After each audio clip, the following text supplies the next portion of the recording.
Neste vídeo vamos implementar o resolvedor automático de Sudokus utilizando os containers STL. Para desenvolver o resolvedor automático de Sudokus, nós criamos a classe Sudoku, onde cada objeto dessa classe vai conter um tabuleiro de Sudoku no seu preenchimento atual. Cada tabuleiro tem 81 casas, é uma matriz bidimensional de 9 por 9. Embora conceitualmente isso seja um array de duas dimensões, internamente nós implementamos isso utilizando a classe Vector da STL. Então, nós vamos representar como um array monodimensional de 81 elementos. Por que fizemos isso? É muito mais fácil de implementar você utilizando a biblioteca STL, que já se encarrega de fazer toda a alocação de memória. Para utilizar conceitualmente este vetor como um array bidimensional, a gente vai ter funções de alteração de valor, a função set, que é privada, na qual eu passo linha e coluna e o valor que eu quero.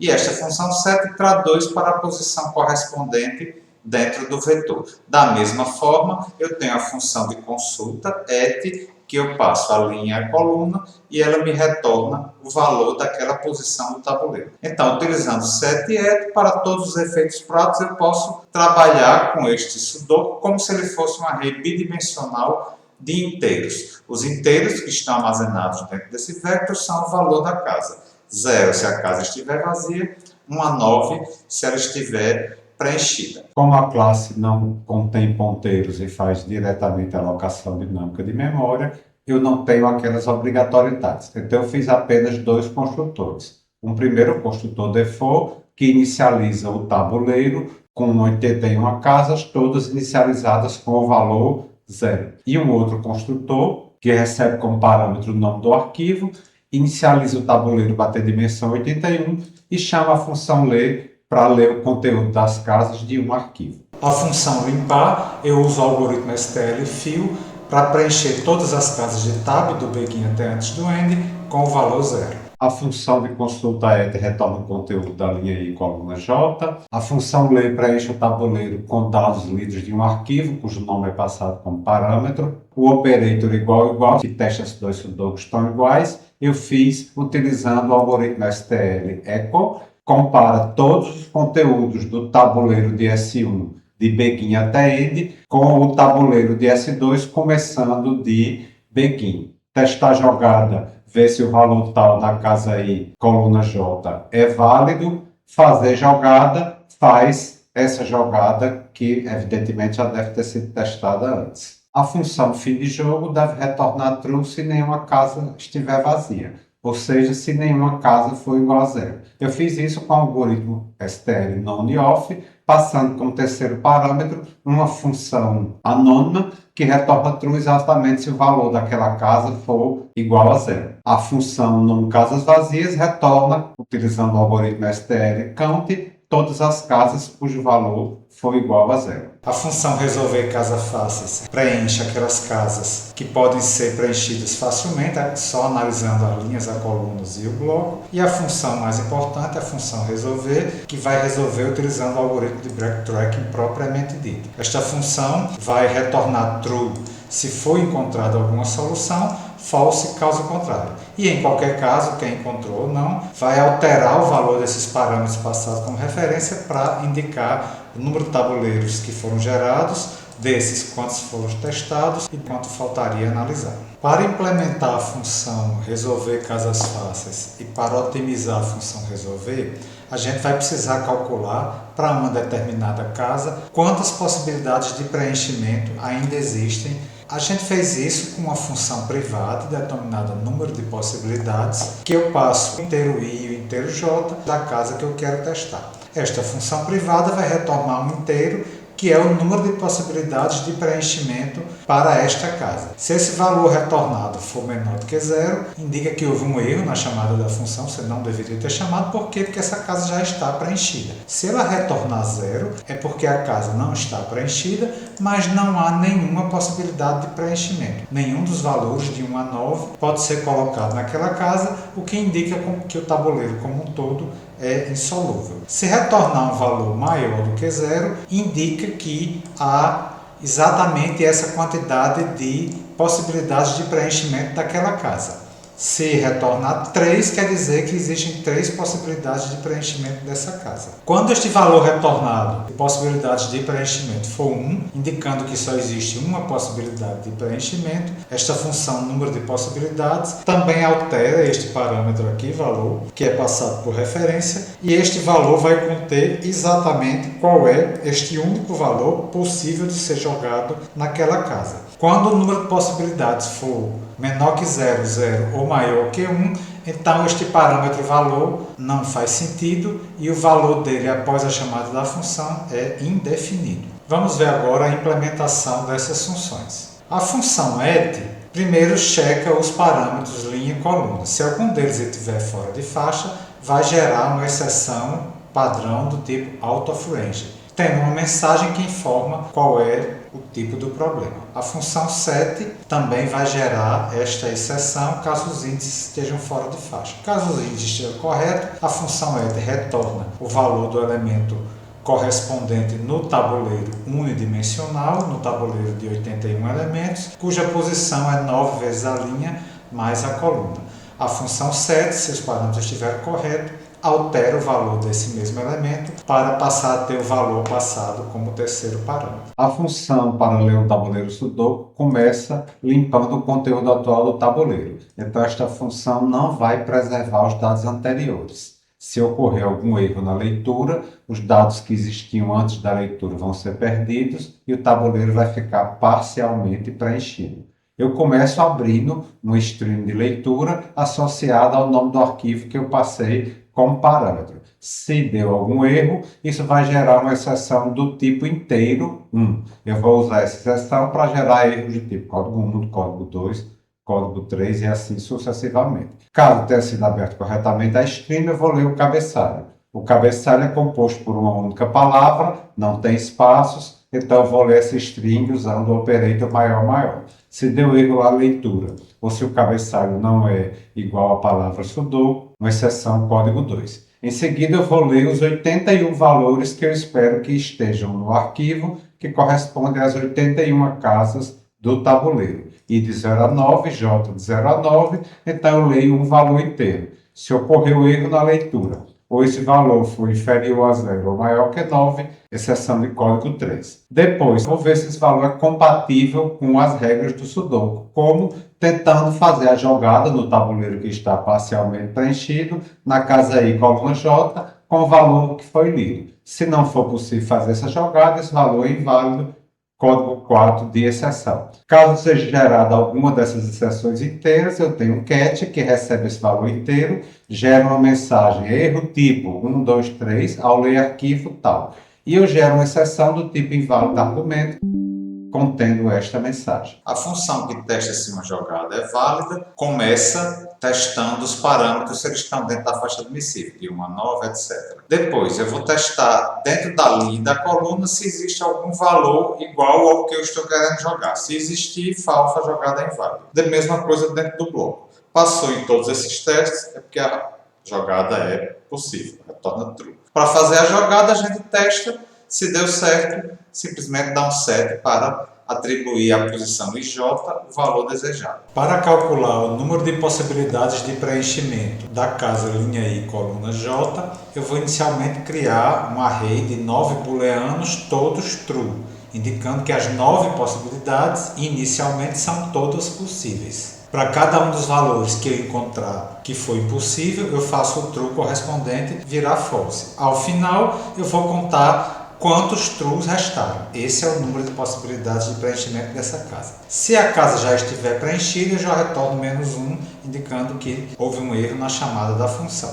Depois eu varro toda a linha e toda a coluna. Para cada casa, se este valor da casa for maior que 0, eu faço o booleano correspondente no array passar a ser false, porque aquela possibilidade não existe mais, já que existe uma outra casa com o mesmo valor na linha ou na coluna e também varro o bloco. Depois disso, é só contar quantos true restaram. Eu uso o algoritmo strcount, começando do primeiro elemento do array, que é valor possível mais 0, até depois do último, que é valor possível mais 9, e ver quantos desses valores são iguais ao valor true. Esse é o número de possibilidades para aquela casa. Se o número de possibilidades é 1, então eu tenho de calcular também qual é esse único valor possível que pode preencher a casa. Então faço o valor ser igual a 1, enquanto ele for false eu incremento o valor até chegar no valor cujo booleano correspondente no array é true. Se o número de possibilidades não foi 1, eu faço o valor igual a 0 e retorno o número de possibilidades que foi calculado. A função para preencher todas as casas, digamos assim, fáceis, aquelas que podem ser preenchidas só levando em conta a linha, a coluna e o bloco dela. O que eu vou fazer aqui no caso é percorrer todas as 81 casas, linha de 0 a 9, coluna de 0 a 9. Se esta casa estiver vazia, eu vou calcular o número de possibilidades de preenchimento dessa casa. Se esse número de possibilidades for igual a 1, ou seja, só existe uma possibilidade, eu fixo essa casa para ter esse valor que foi retornado pela função não possibilidade. Faço esse resolver alguma ser true e incremento essa variável aqui num casa, que vai conter o número de casas que foram preenchidas. Se o número de possibilidades for menor ou igual que 0, eu vou marcar esse booleano aqui como sendo true, indicando que o tabuleiro é insolúvel. Este laço de percorrer todas as 81 casas eu vou fazer mais de uma vez dentro de um do while. Isso porque quando você fez o percurso pela primeira vez de todas as casas e preencheu algumas casas, pode ser que o preenchimento dessas casas faça com que agora existam outras que podem ser preenchidas. Eu faço isso dentro de um do while enquanto houver alguma resolvida nessa iteração.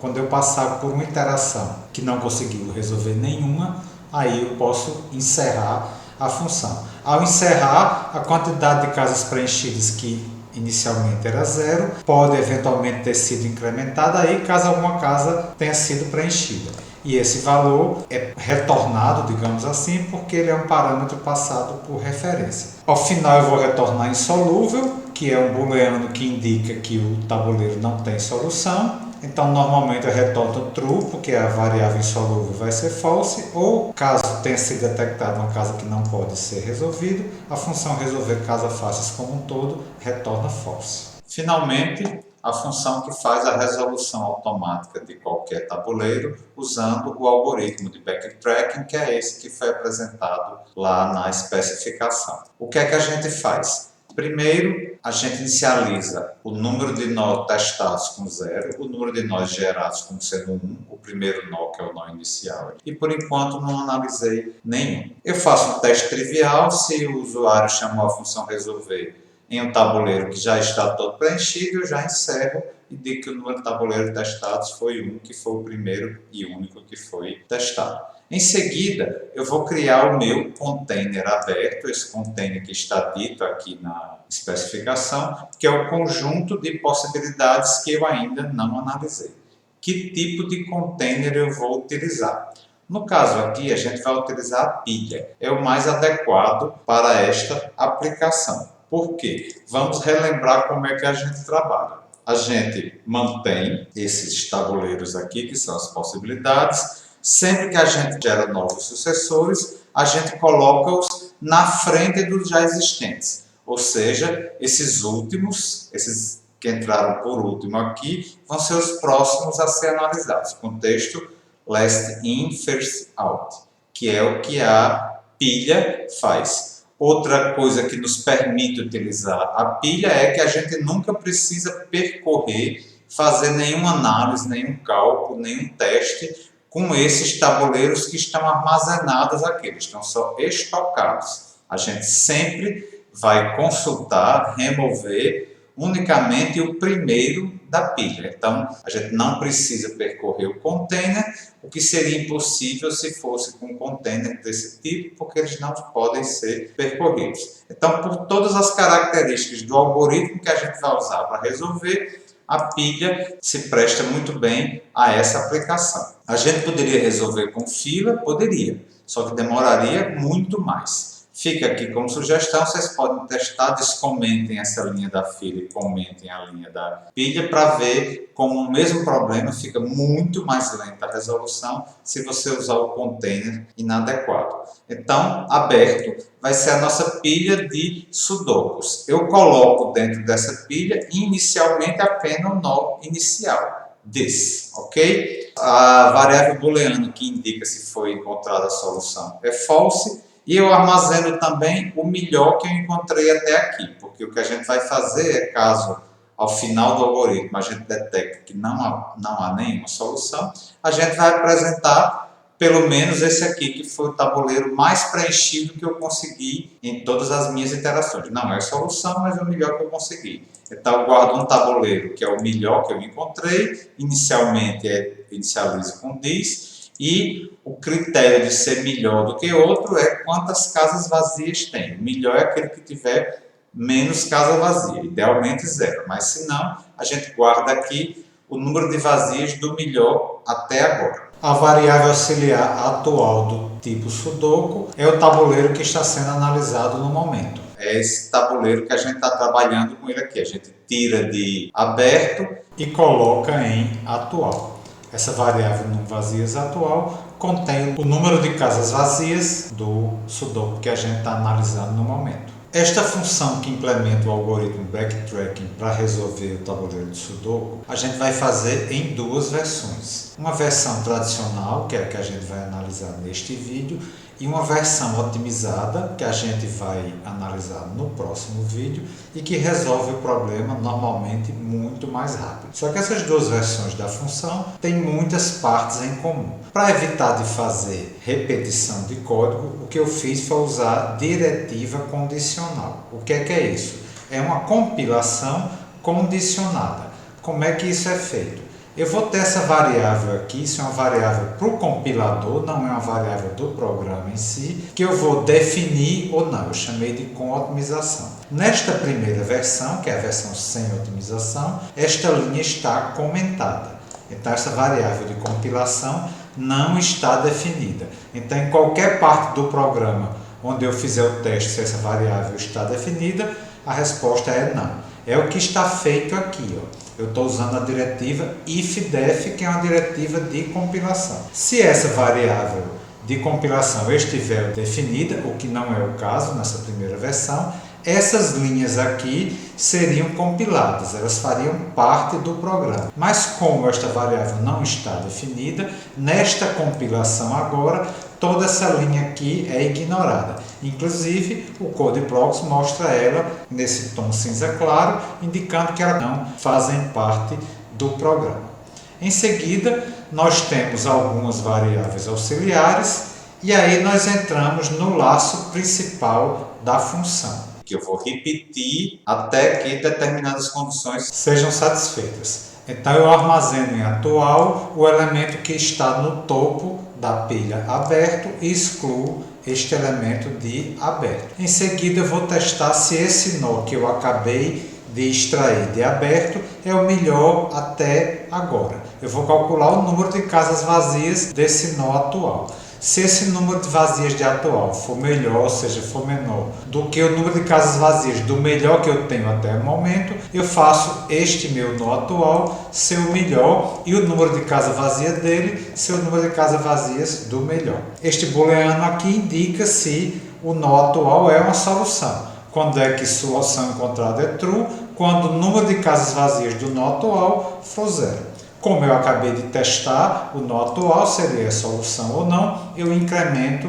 o número de tabuleiros testados. Eu só vou prosseguir se eu não encontrei ainda a solução. Eu prossigo como? Calculando os sucessores desse nó. A primeira parte é escolher a casa que eu vou preencher para gerar os sucessores. Neste algoritmo não otimizado, a gente vai escolher sempre a primeira casa livre, começando de cima para baixo e da esquerda para a direita. Então eu começo com I da casa a ser preenchida e J da casa a ser preenchida for 0, enquanto não ultrapassar os limites e essa casa não for vazia, eu incremento J, se J passou de 9, eu incremento I. Eu saio desse laço quando IPR e JPR apontarem e indicarem uma casa que não esteja preenchida, ou seja, a primeira delas. Essa parte aqui vai ser uma otimização. Depois de escolhido qual é o valor de IPR e JPR, se eles forem ambos maior que 0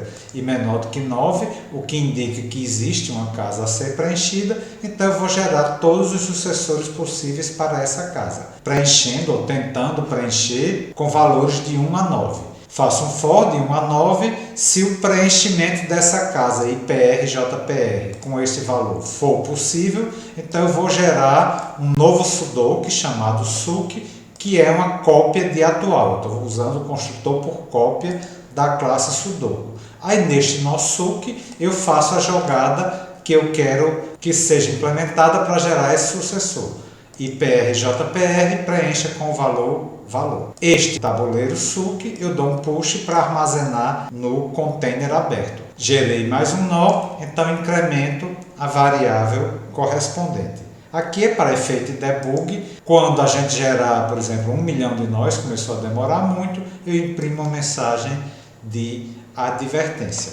E fico fazendo esse laço, repetindo, se duas condições forem satisfeitas. Ainda existe algum tabuleiro a ser expandido em aberto e não foi encontrada a solução. Ou seja, enquanto aberto não for vazio e enquanto booleano solução encontrada for false. Terminado esse laço aqui, ou eu encontrei a solução, ou ele saiu por exaustão porque não tinha mais nenhum nó em aberto. De qualquer forma, eu faço this, receber o valor do melhor. O melhor será a solução, se caso ela tenha encontrado, se não será o que tem menos casa preenchida.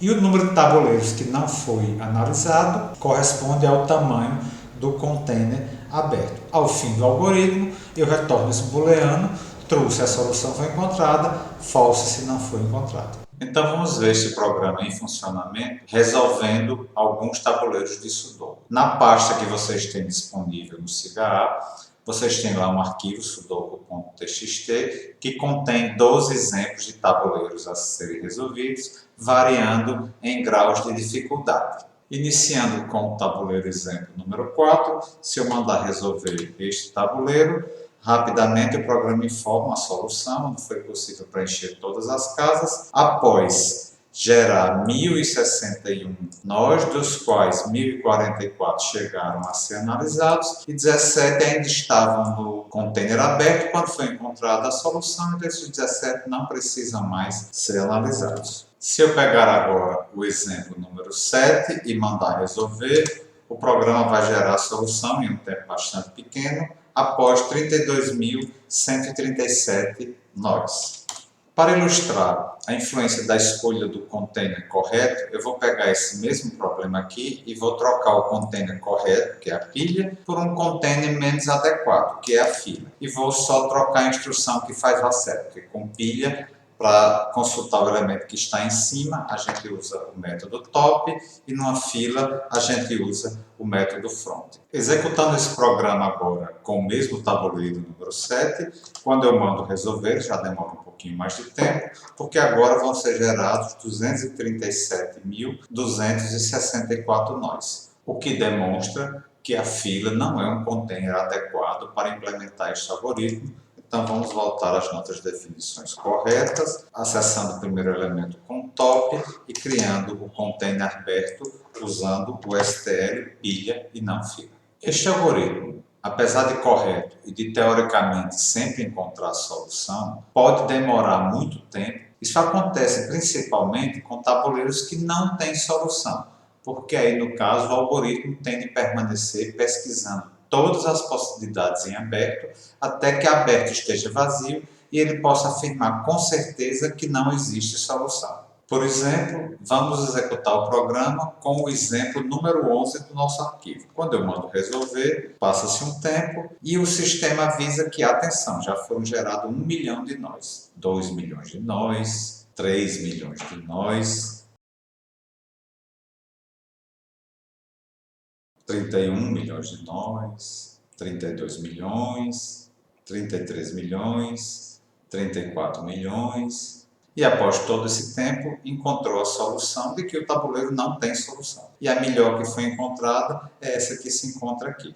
Está correto, mas é um tempo de resposta não aceitável para esta aplicação. A gente vai ver no próximo vídeo formas de otimizar este algoritmo para que ele possa dar a resposta em um tempo mais curto. Isso é importante porque, se por exemplo, você tentar rodar este algoritmo sem otimização, com o exemplo número 12 do arquivo, você vai deixar praticamente um dia inteiro rodando, ele não atinge o resultado final de que não tem solução e o programa para a execução, interrompe por um erro de memória ou porque excede o maior valor que você consegue representar nos números inteiros. O exemplo 12 é um caso em que você só conseguirá determinar a solução ou determinar a ausência de solução caso faça aprimoramentos no algoritmo.